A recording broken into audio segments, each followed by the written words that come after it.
आज का क्वेश्चन है largest rectangular sub matrix whose sum is zero. Question statement समझते हैं। Given a matrix of size n by m, task is to find largest rectangular sub matrix by area whose sum is zero.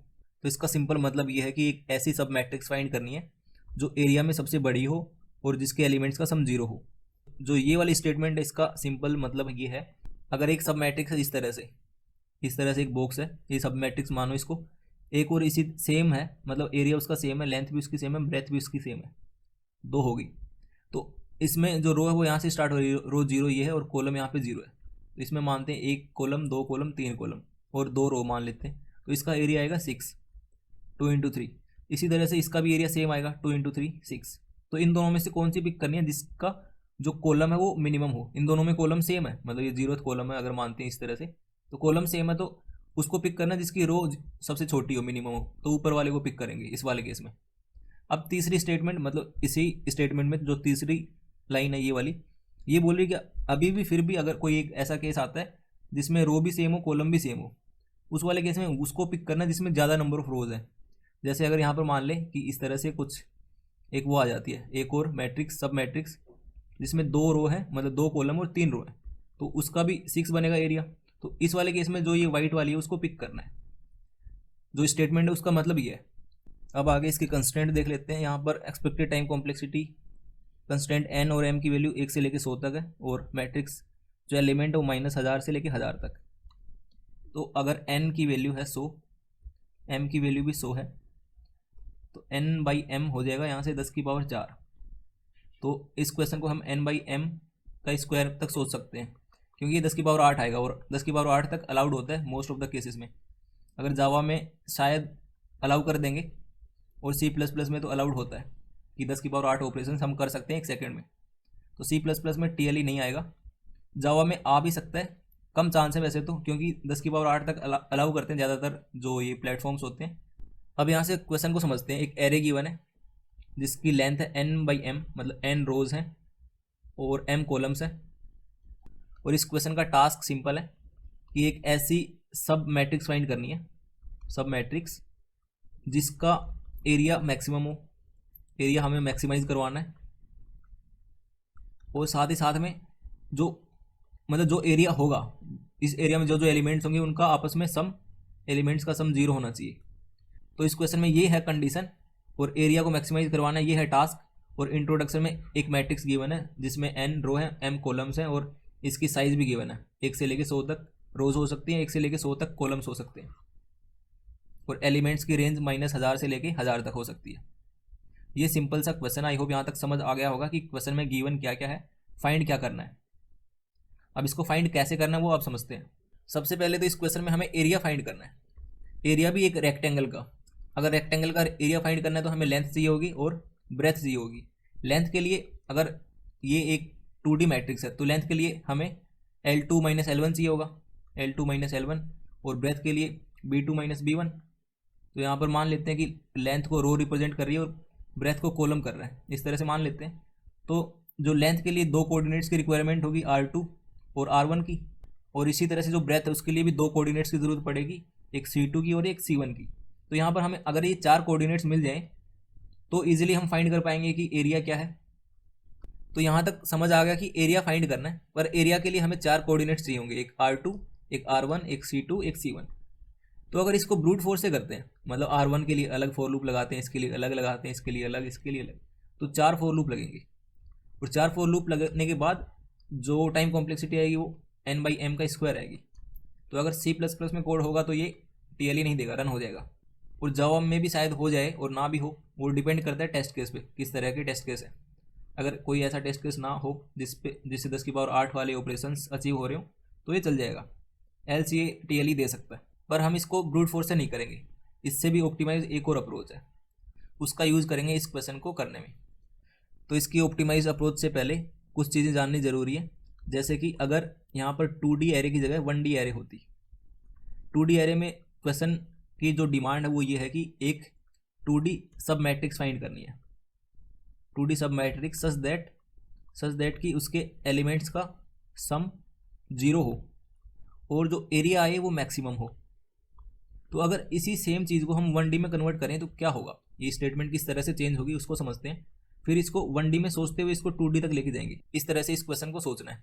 तो अगर इस statement को 1D में convert करेंगे कुछ इस तरह से ये चेंज होगी। एक 1D एरे गिवन है और हमें एक सब एरे फाइंड करनी है। यहाँ पर सब मैट्रिक्स थी, सब मैट्रिक्स, यहाँ पर सब एरे हो गई।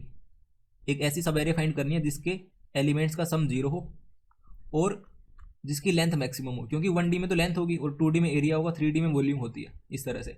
तो इसकी लेंथ हमें मैक्सिमाइज़ करवानी है। यहाँ पर हमें एरिया मैक्सिमाइज़ करवाना है। अगर यहाँ पर 2D की जगह 3D होता तो हमें वॉल्यूम को मैक्सिमाइज़ करवाने के लिए बोलता। इस तरह से क्वेश्चन चेंज हो रहा है। तो यहाँ से लेंथ से एरिया में जाना है। तो अगर ये वाली चीज़ समझ आ जाती है तो इसको करना काफ़ी सिंपल हो जाएगा। तो उसके लिए हम पहले ये समझेंगे कि ये क्या होता है और इसको अप्रोच कैसे करते हैं। तो यहाँ पर इस सेम क्वेश्चन को मैं थोड़ा चेंज कर देता हूँ 1D की फॉर्म में। हमें एक एरे गिवन है जिसके अंदर एलिमेंट्स हैं, पॉजिटिव हो सकते हैं, नेगेटिव और 0 हो सकता है। Task is to maximise the length of sub array जिसके एलिमेंट्स का सम 0 हो विद एलिमेंट सम 0। अगर ये क्वेश्चन होता तो इसको कैसे करेंगे वो समझते हैं। पहले एक एरे ले लेते हैं जिसमें एलिमेंट्स मान लेते हैं 2 3 5 -9 1 6। तो इस एरे में हम एक ऐसी सब एरे फाइंड करनी है जिसका एलिमेंट्स का सम 0 हो और उसकी लेंथ भी मैक्सिमम हो। यहाँ पर कुछ एलिमेंट्स और ऐड कर देते हैं। यहाँ पर 0, ये 3, ये 5। तो यहाँ पर हमें इस एरे में मैक्सिमम लेंथ सब एरे फाइंड करनी है सच दैट कि जो एलिमेंट्स का सम है, element sum equal to target sum. यहाँ पर 0 नहीं है, टारगेट सम है। तो ये टारगेट सम कुछ भी हो सकता है। तो यहाँ पर जो ये एल्गोरिदम होता है इसको कैडेन एल्गोरिदम बोलते हैं, एल्गो। तो ये एल्गोरिदम कैसे मैक्सिमम लेंथ फाइंड करता है एक सब एरे की with A given target sum. यहाँ पर हमारा जो टारगेट सम है वो 0 है, तो हम 0 के लिए समझते हैं। तो इसके एल्गोरिदम में बेसिकली 3 कंडीशंस मेन होती हैं, 3 मेन कंडीशन होती हैं। पहली कंडीशन की अगर एरे ऑफ आई ही 0 आ जाए तो हमारे पास एक लेंथ तो आ जाएगी, यहाँ से एक लेंथ आ जाएगी, लेंथ इक्वल टू 1। दूसरी कंडीशन की 0 से लेके एक पर्टिकुलर आई तक जो सम है एलिमेंट्स का वो 0 आ जाए। और तीसरी कंडीशन है कि 0 से नहीं, अगर I1 से I2 तक आ जाए और जो I1 वो 0 नहीं है, क्योंकि 0 वाले में तो ये वाला केस बन जाएगा। तो I1 से लेके I2 तक एक सम आए एलिमेंट्स का सम जो कि 0 हो। तो इस क्वेश्चन में ये 3 कंडीशंस मेन है। ये 3 कंडीशन अगर समझ आ गई तो ये वाली जो 1D वाली अप्रोच है ये समझ आ जाएगी, और ये आ गई तो 2D समझ आ जाएगी, और ये आ गई तो आज का क्वेश्चन हो जाएगा। सबसे पहले तो इस एल्गोरिथम में एक हमें सम लेना पड़ता है, स्टार्टिंग में 0 रहता है वो, और एक मैक्सिमम लेंथ का वेरिएबल लेना पड़ता है, वो भी 0 होता है स्टार्टिंग में, और एक हैश मैप लेना पड़ता है। हैश मैप में मतलब बेसिकली हम स्टोर क्या करवाते हैं, 0 से लेके एक पर्टिकुलर आई तक का सम, 0 से लेके आई तक का सम, और साथ साथ में जो ये सम आ रहा है ये कौन से आई पे आ रहा है उसको स्टोर करवाते हैं। तो इस हैश मैप में एक तो सम आएगा, और सम कहाँ से कहाँ तक का आएगा, 0 से लेके आई तक का, इसको ध्यान रखना है। और दूसरी चीज़ स्टोर करवाते हैं आई। तो इस एरे को हम इस फॉर्म में अगर लिखते हैं तो किस तरह से लिखा जाएगा उसको देखते हैं। ये हैश टेबल है।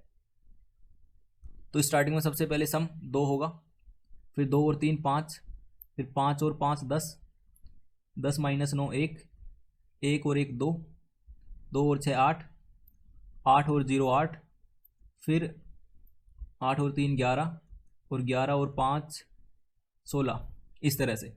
तो ये बेसिकली हैश मैप में इस तरह से स्टोर रहेंगे, और इनके साथ आई स्टोर रहेगा, इसके साथ 0, ये 1 आई, यहाँ पे 2 है, यहाँ पर 3 है, 4 5 6 7 और 8। अब जो ये 3 कंडीशन इनको समझते हैं, इनका कैसे यूज होगा। जब भी एरे ऑफ आई 0 आता है उस केस में हम बोल सकते हैं कि जो लेंथ होगी एक सब एरे की जिसके एलिमेंट्स का सम 0 वो 1 रहेगी, क्योंकि 0 का मतलब एक ही एलिमेंट 0 रहेगा। और दूसरी कंडीशन अगर सम 0 आता है, सम का 0 का आने का मतलब सिंपल है कि हम 0 से लेके एक पर्टिकुलर ith एलिमेंट तक का सम चेक कर रहे हैं। यहाँ से बोल सकते हैं कि जो लेंथ होगी सब एरे की वो i+1 होगी। i+1 कैसे होगी, जैसे इस तरह से समझते हैं, ये 2 है एक एलिमेंट, एक -2 है, ये 0 मानते हैं, और एक है -2। तो इनका जो सम है वो 0 रहेगा, मतलब ये इस कैटेगरी में आ गया जिनका सम 0 है। तो ये i = 0 है, ये 1 है, ये 2 है। तो 2 + 1 3 आएगा, और ये 3 इसकी लेंथ बता रहा है, मतलब 2 + 1 होगा नहीं डायरेक्टली, ये इस तरह से होगा, आखिरी इंडेक्स माइनस पहली इंडेक्स +1, तो 2 - 0 +1। तो इस चीज़ को डायरेक्टली यहाँ पर लिख दिया i+1, क्योंकि i यहाँ पर 2 है और जो 0 है वो तो हट ही जाएगा और +1 आ जाएगा, तो i+1 आ गया। अब यहाँ पर जो तीसरी कंडीशन है ये मेन कंडीशन है, ये वाली। अगर I1 और I2 के बीच में सम है एक पर्टिकुलर सब एरे का, अगर वो 0 आ रहा है उसको कैसे फाइंड करते हैं, उसको कैसे आइडेंटिफाई करते हैं। यहाँ पे एक चीज़ ध्यान से देखनी है, जो हैश टेबल है उसको मान लेते हैं उसका नाम है x। तो x ऑफ 0 यहाँ पर 1 है, 1 नहीं है 2 है सॉरी, और x ऑफ जो 4 है वो भी 2 है। यहाँ से ये 4 है, इसको x नाम दे दिया, इसमें 0 पे भी 2 है और 4 पे भी 2 है। और जो ये 2 है ये बेसिकली सम है, तो सम भी कहाँ से, 0 से लेके I तक का सम। तो इसको आप देखना कि जो 0 है यहाँ तक का भी सम 2 है, और ये 0 है इंडेक्स, यहाँ से लेके ये 1 से लेके 3 है, और ये 4th वाला है यहाँ पे 2 है। और मतलब इसको ऐसे देखना, यहाँ तक का भी सम 2 है और यहाँ से लेके यहाँ तक का भी सम 2 है। इसका क्या मतलब हुआ, इसका मतलब है कि जो ये बीच में कुछ एलिमेंट्स हैं उनका सम 0 है, तभी तो 2 + 0 = 2। तो इस हैश टेबल से हमें पता चल जाएगा कि कौन सी इंडेक्स आखिरी थी जहाँ पर सम था वो इस 2 के इक्वल था। क्योंकि जब हम आगे की तरफ आइटरेट करेंगे तो ये जब ये 2 आएगा यहाँ तक का सम, तो हम चेक करेंगे कि टेबल में क्या ऑलरेडी हमारे पास 2 आ चुका है। अगर आ चुका होगा तो उसकी इंडेक्स फाइंड करेंगे, उसकी इंडेक्स आएगी 0। तो यहाँ से हम डायरेक्टली बता पाएंगे जिस इंडेक्स पे हम ऑलरेडी हैं, मतलब 4th पे, तो 4 माइनस जिस इंडेक्स पे प्रीवियस 2 था, मतलब 0th इंडेक्स। तो यहाँ से 4 - 0 करेंगे तो लेंथ आ जाएगी उस सब एरे की जिसके एलिमेंट्स का सम 0 है। तो अगर इसको मैं ड्रॉ करूँ इस एरे में तो ये वाली लेंथ आ गई, ये वाइट मार्कर में 3, 5 - 9 और 1, 3 + 5 -9 + 1, तो ये सम करके 0 बन रहा है। तो यहाँ से इस अप्रोच को समराइज कर लेते हैं। पहली कंडीशन की अगर एरे ऑफ ए ही 0 है तो ये काफ़ी सिंपल था कि इसमें लेंथ आएगी वो 1 आएगी। दूसरा कि सम है वो अगर सम 0 आ रहा है एक 0 से लेके I तक, उस केस में जो लेंथ आएगी वो I + 1 होगी। और तीसरी कंडीशन है कि जो सम आया है इसके जैसा सम एक और आ चुका है पहले, तो इस केस में जो प्रीवियस वाला सम आया था उसकी इंडेक्स फाइंड करेंगे, और जो ये वाला सम है इसकी इंडेक्स हमें पता होगी, तो इन दोनों को माइनस करेंगे तो लेंथ आ जाएगी लार्जेस्ट सब एरे जिसका सम 0 हो।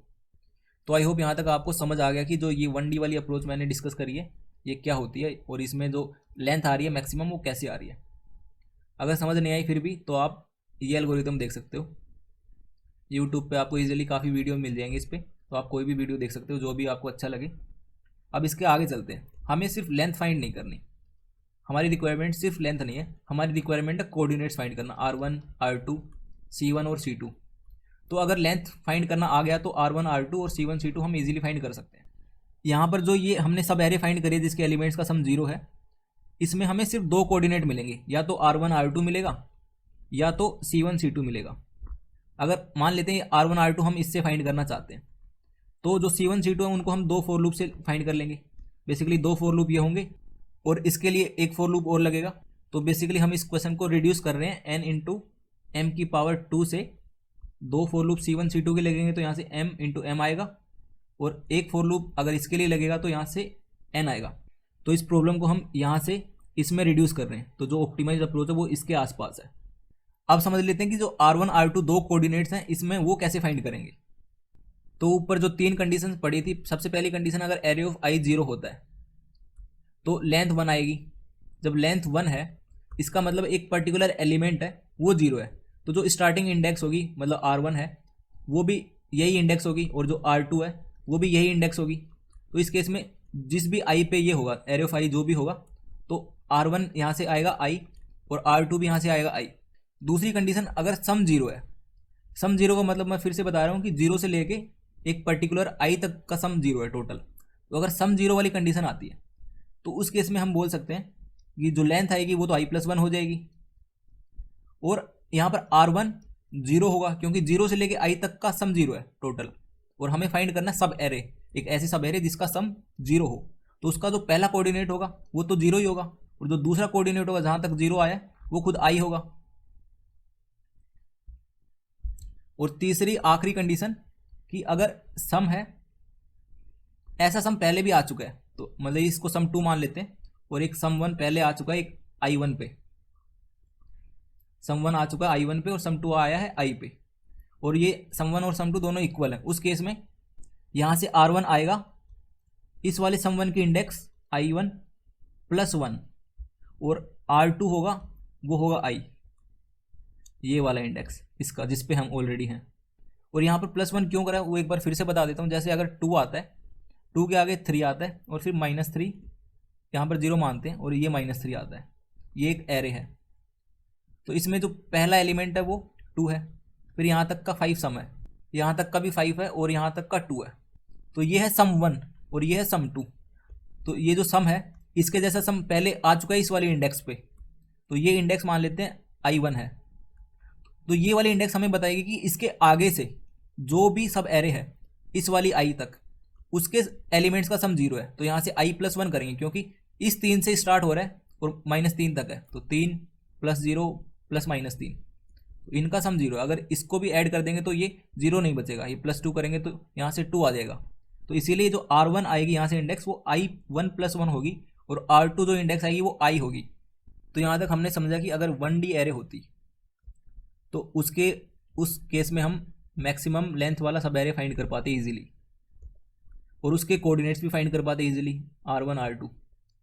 और जो बाकी के 2 कोऑर्डिनेट हैं C1 C2 वो हम फॉर लूप लगा के निकाल लेंगे। और हमें ये 4 कोऑर्डिनेट्स ही चाहिए, अगर ये आ गए तो हम एरिया इजीली फाइंड कर पाएंगे। एरिया आ गया उसके बेस पे फिर एरे लिस्ट में एलिमेंट्स को फिल करवा के रिटर्न करवाना है। पर C1 C2 तो आ जाएगा, R1 R2 के लिए हमें रिक्वायरमेंट होगी 1D एरे की, पर हमारे पास गिवन है 2D एरे, यहाँ से 2D एरे गिवन है।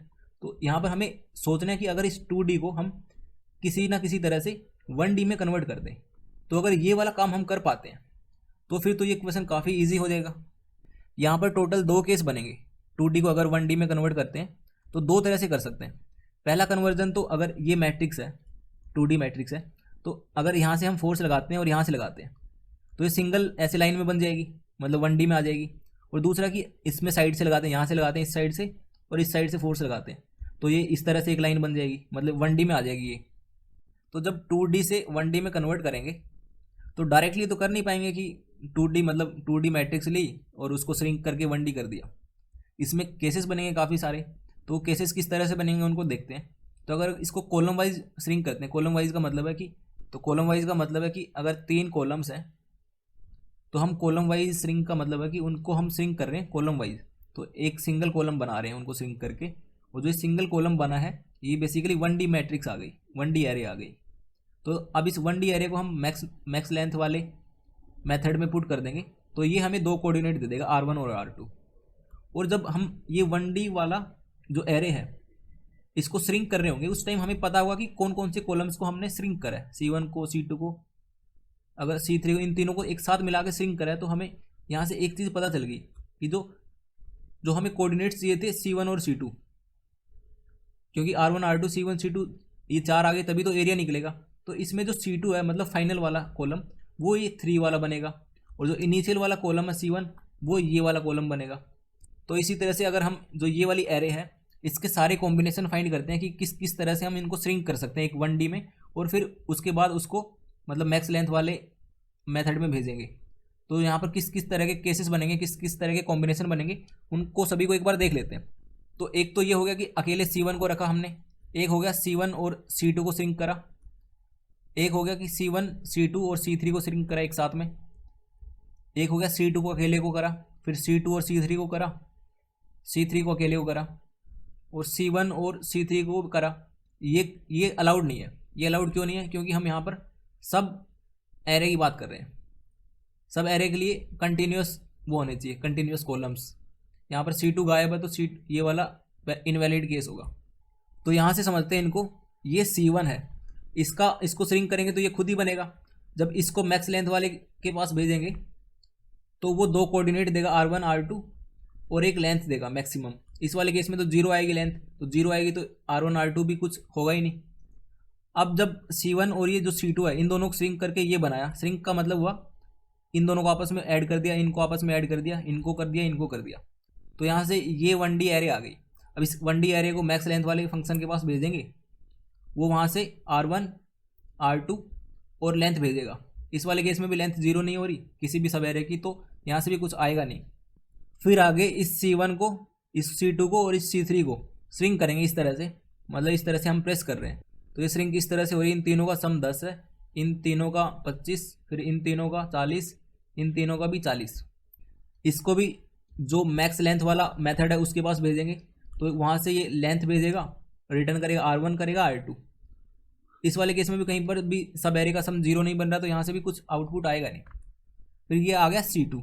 जब C2 को श्रिंक करेंगे तो ये अकेला C2 रहेगा, इसको भी भेजा मैक्स लेंथ वाले के पास। यहाँ से लेंथ आएगी 1, क्योंकि इसमें एरे ऑफ आई है वो 0 है, क्योंकि जो ये 1D है 1D एरे, ये एरे बन के जा रही है, तो एरे ऑफ आई इसमें 0 आएगा, तो इस केस में लेंथ 1 आएगी। और जो R1 है वो जो भी ये कोऑर्डिनेट होगा, ये 0 है, ये 1 है, 2 3, तो R1 यहाँ से 1 आएगा और R2 भी यहाँ से 1 आएगा। और इस केस में इनिशियल कॉलम और जो फाइनल कॉलम है उसके कोऑर्डिनेट्स क्या होंगे, वो यहाँ से पता चलेगा कि ये जो पर्टिकुलर एरे थी ये कौन कौन से कॉलम से श्रिंक होके बनी है। तो इस केस में सिर्फ ये C मतलब 2 वाले कॉलम से श्रिंक होके बनी है, तो यहाँ से CF आएगा 2 और CI भी 2 आएगा। यहाँ पर हमारे पास 4 कोऑर्डिनेट आ गए, CF आ गया, CI आ गया, RF आ गया और RI आ गया। यहाँ से तो एरिया फाइंड कर सकते हैं यहाँ पर इजीली।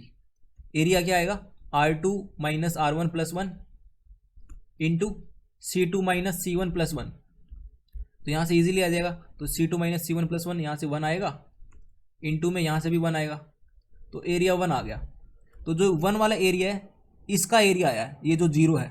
अब इस 0 को हम देखते हैं एक्चुअल वाली एरिया में, ये कहाँ पे था। जो एक्चुअल वाली एरिया उसमें ये है 0, तो 0 सिर्फ एक सेल में 0 है, तो एक सेल में 0 है, तो इसका एरिया तो 1 ही होगा। एरिया 1 इस तरह से हम इसको फाइंड कर रहे हैं। यहाँ पर ये कॉलम 2 है, ये कॉलम 3 है, और ये बन गया 1D एरे। इस एरे को फिर से मैक्स लेंथ वाले मेथड के पास भेजा, वहाँ से लेंथ आएगी, RF आएगा, RI आएगा, और यहाँ से हम बता पाएंगे कि जो C फाइनल है वो 3 है और C इनिशियल है वो 2 है। तो इस वाले केस में जो एलिमेंट्स हैं 0 प्लस 10 प्लस 20 माइनस 30, इनका सम 0 है। इस वाले केस से लेंथ 4 आएगी, R फाइनल 3 आएगा, क्योंकि ये 0th कोऑर्डिनेट है, फर्स्ट है, ये सेकंड है, ये थर्ड है। तो यहाँ से RF आएगा 3 और RI आएगा 0। तो हमारे पास फिर से 4 कोऑर्डिनेट आ गए, RF आ गया, RI आ गया और CF आ गया, CI आएगा। फिर से हम एरिया फाइंड कर सकते हैं। अब यहाँ से एरिया आएगा CF माइनस CI प्लस 1, तो 2 यहाँ से आएगा, इंटू यहाँ से आएगा 4, 2 इंटू 4 इक्वल टू 8। तो इस तरह से हम 4 कोऑर्डिनेट्स को फाइंड कर पाएंगे। और फिर जो ये कोऑर्डिनेट आए हैं R1 R2 C1 C2, इनके हेल्प से जो इनिशियल मैट्रिक्स है उसमें आइट्रेट करेंगे, मतलब R1 से लेके R2 तक आइट्रेट करेंगे और C1 से लेके C2 तक आइट्रेट करेंगे। फिर जो जो एलिमेंट्स होंगे उनको एक लिस्ट में स्टोर करवा के रिटर्न करवाना है। सिंपल इतना काम करना है। तो इस तरह से इस क्वेश्चन को अप्रोच करना है। अब इसका कोड कर लेते हैं। तो स्टार्ट करते हैं, इंट n नंबर ऑफ रोज को डिनोट कर रही है एरे की लेंथ, फिर int m number of columns array of 0 length. अब यहाँ पर 4 कोऑर्डिनेट लेंगे, int C1 C2, C1 equal to 0, starting में सबको 0 रखते हैं, और एक वेरिएबल लेंगे मैक्स एरिया, स्टार्टिंग में इसको नेगेटिव में रखते हैं, मिनिमम वैल्यू। अब इसमें फॉर लूप लगाएंगे, इसको कॉलम वाइज श्रिंक करेंगे। For int i equal to 0, i less than m, i plus plus, for int j equal to i, j less than m और j प्लस प्लस। एक और for loop लगेगा, for int k equals 0, k less than n और k plus plus. इसको column wise shrink कर रहा हूँ, तो i को 0 से लेके m तक आइटरेट कर रहे हैं, और j बेसिकली i C1 को रिप्रेजेंट कर रहा है और जो j है वो C2 को रिप्रेजेंट कर रहा है, क्योंकि C2 हमेशा C1 से बड़ा होगा या तो इक्वल होगा। तो इसको i से लेके m तक आइटरेट करवाएंगे। और जो ये तीसरा फॉर लूप है ये सम कैलकुलेट करेगा। हम श्रिंक करवा रहे थे तो जो सम कैलकुलेट कर रहे थे ना, उसके लिए थर्ड वाला लूप है। तो जो सम कैलकुलेट करेंगे एक पर्टिकुलर एरे में, तो एरे लेंगे जिसकी लेंथ होगी नंबर ऑफ रोज, क्योंकि जब कॉलम को आपस में श्रिंक करेंगे तो जो 1D एरे बनेगी वो उसमें नंबर ऑफ रोज रहेंगी, तो उसका जो मैक्सिमम लेंथ रहेगी वो जितने रोज हैं एरे में उतनी रहेगी, तो n आएगा यहाँ पर। अब इस एरे में फिल करते हैं, array of k equals a of k j। तो इसको कॉलम वाइज वो कर रहे हैं, फिल कर रहे हैं। जैसे जे है वो कांस्टेंट रहेगा, जे अगर हम 1 लेते हैं तो के बदलेगा। तो बेसिकली हम क्या कर रहे हैं 0 1 0 2 0 3 0 4 इस तरह से, तो इसको कॉलम वाइज श्रिंक कर रहे हैं। तो जैसे इसको श्रिंक करा इसके बाद हमें क्या करना है, इस 1D एरे को एक मैक्स लेंथ वाले मेथड के पास भेजना है। तो वहाँ से एक इंट लेंथ आएगी, मैक्स लेंथ नाम का एक मेथड है जिसमें एरे को पुट करेंगे, R1 को S में स्टोर करवाएंगे और R2 को E में, स्टार्ट और एंड वाला। इस तरह से यहाँ पर 2 एरे लेते हैं, इंट S जिसकी लेंथ 1 होगी और एक इंट E जिसकी भी लेंथ 1 होगी। अब जो ये इंट n आएगा मैक्स लेंथ वाले फंक्शन से, ये मैक्स लेंथ वाला फंक्शन वही है कि जब 1D में कन्वर्ट हो गई 2D, उसके बाद हमने किस तरह से जो मैक्स लेंथ थी उसको फाइंड करा था, वो मेथड ये बताएगा। ये फाइंड करके दे देगा हमें 3 चीज़ें, एक S0, एक E0, एक लेंथ। अगर ये 3 चीज़ें आ गई और 2 चीज़ें हमारे पास यहाँ से आ गई, C2 यहाँ पर J रिप्रेजेंट कर रहा है और C1 यहाँ पर I रिप्रेजेंट कर रहा है, तो हम इजीली एरिया फाइंड कर पाएंगे। तो इसको लिखते हैं, तो यहाँ से आएगा इफ़ अगर लेंथ 0 से बड़ी है, 0 से बड़ी का मतलब एटलीस्ट हमारे पास एक ऐसी सब एरे आई है जिसका एलिमेंट्स का सम 0 है। साथ ही साथ में जो एरिया, एरिया को यहाँ पर लिख लेते हैं इंट एरिया। एरिया कैसे फाइंड होगा, C2 minus C1 plus 1 into R2 minus R1 plus 1। तो यहाँ पर C2 है J, तो J minus I plus 1 into यहाँ पर R2 है E ऑफ 0, तो E of 0 minus S of 0 plus 1। तो यहाँ से L इंटू B आ गया, तो एरिया आ गया। अब इसको चेक करेंगे कि अगर लेंथ 0 से बड़ी है एंड जो एरिया है वो मैक्सिमम एरिया से बड़ा है, मैक्स एरिया, उस केस में तो हमें, उस केस में जो R1 R2 C1 C2 लिया था इनको अपडेट करना पड़ेगा। अब इनको अपडेट करते हैं, R1 equals S of 0, R2 E of 0, C1 I और C2 J हो जाएगा, और जो मैक्स एरिया है वो एरिया बन जाएगा। और ये फॉर लूप चलते रहेंगे एंड तक, जब तक आइटरेट नहीं हो जाती पूरी मैट्रिक्स। उसके बाद बाहर आके एक एरे लिस्ट बनानी है, array list of array list integer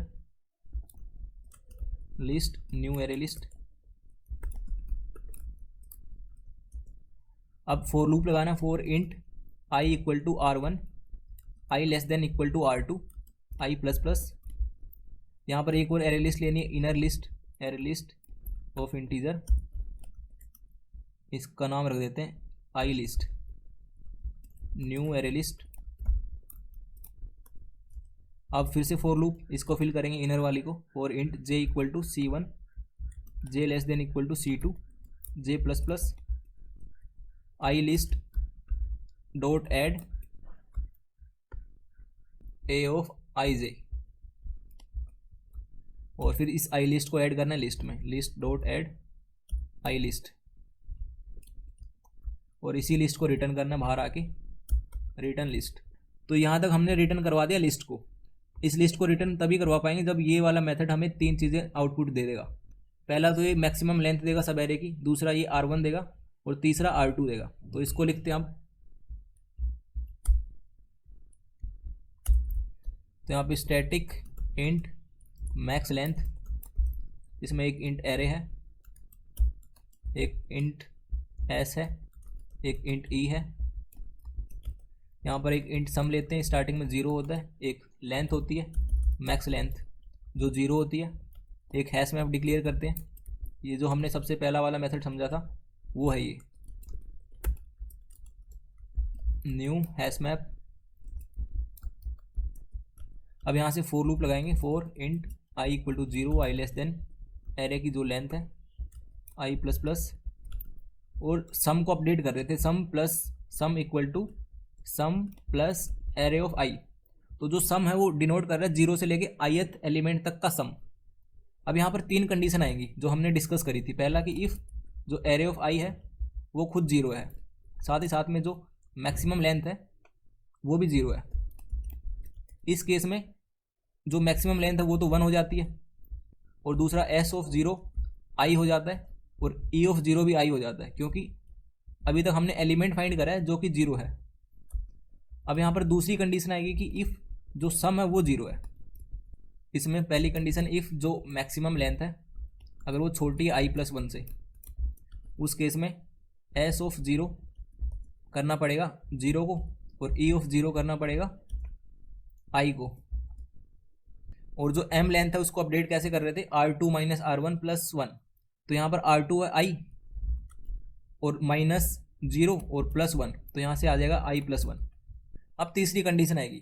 तीसरी कंडीशन थी कि अगर जो ये सम आया है, जो ये सम आया है, यहाँ तो 0 है, जो ये वाला सम आया है अगर ये ऑलरेडी एक बार आ चुका है पहले, तो अगर आ चुका होगा तो इस हैश मैप में ये कहीं पे स्टोर होगा और उसकी हमारे पास इंडेक्स होगी, तो उसको फाइंड करेंगे इसको। तो अब उसको फाइंड करते हैं। If H M dot contains की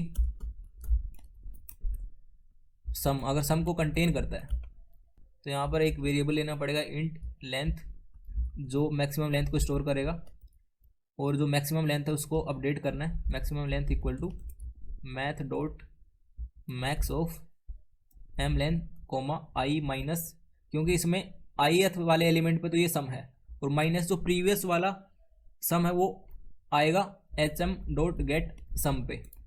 तब इन दोनों को माइनस करेंगे तो वो जो लेंथ है वो आ जाएगी। प्रीवियस वाले सम और अब वाला जो सम है उनके बीच की जो भी लेंथ है वो है ये I minus H M dot get sum. इसके बाद कंडीशन आएगी इफ़ जो नई लेंथ आई है एम लेंथ मैक्सिमम लेंथ, अगर वो बड़ी हो जाती है प्रीवियस वाली लेंथ से, तो जो कोऑर्डिनेट्स हैं वो भी चेंज होंगे। तो किस तरह से चेंज होंगे वो देखते हैं। तो उसमें एस ऑफ ज़ीरो और ई ऑफ ज़ीरो होगा।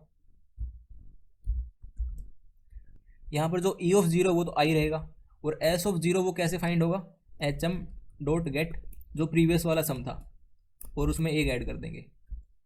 अब आखिरी कंडीशन, अगर कोई सा भी नहीं होता उस वाले केस में हैश मैप में पुट करना है सम को, सम और उसके इंडेक्स को, और फिर इस लूप के बाहर आगे रिटर्न करवा देंगे यहाँ से लेंथ, मैक्सिमम लेंथ।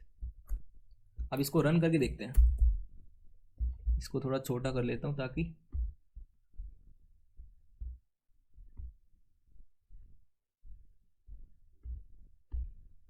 ये प्रॉब्लम है। यहाँ पर दिक्कत क्या है कि एरे ऑफ के को ऐड करना है, एरे ऑफ के प्लस इक्वल टू आएगा, क्योंकि जब दो कॉलम्स को आपस में श्रिंक करेंगे तो उन दोनों का सम आएगा ना, तो उस सम को यहाँ पर प्लस नहीं करा। अब इसको फिर से रन करते हैं।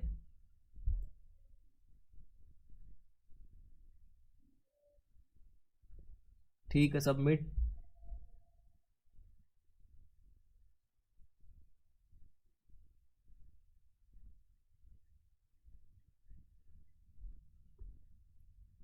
और इस कोड की जो टाइम कॉम्प्लेक्सिटी है वो है n इंटू एम, वो यहाँ से पता चलेगा। जो ये नेस्टेड फॉर लूप है, यहाँ पर पहला फॉर लूप 0 से लेके m तक चला रहे हैं, दूसरा i से लेके m तक, तो वर्स्ट केस में m स्क्वायर आ गया यहाँ से, और इसका 0 से लेके n तक चल रहा है, तो m स्क्वायर इंटू n, तो ये आ गया।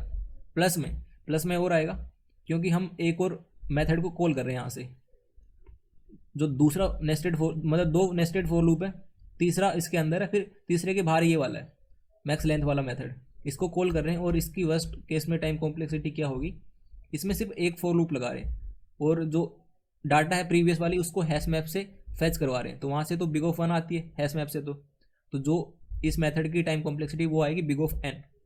तो n इंटू एम प्लस जो इसकी लेंथ है n यहाँ से, तो इसको थोड़ा लिख के बता देता हूँ। n into M plus n, ये आ रही है टाइम कॉम्प्लेक्सिटी। अब इसी में ये एरे लिस्ट और फिल कर रहे हैं, तो इसके लिए वर्स्ट केस में आएगा तो n इंटू एम आएगा, तो इन तीनों को ऐड कर देते हैं n इंटू एम। ये टेढ़ा लिखा जा रहा है पता नहीं क्यों, तो ये आएगी टाइम कॉम्प्लेक्सिटी। तो वर्स्ट केस में जो भी इनमें सबसे बड़ा फैक्टर है उसको लिखते हैं, ये वाला n इंटू एम।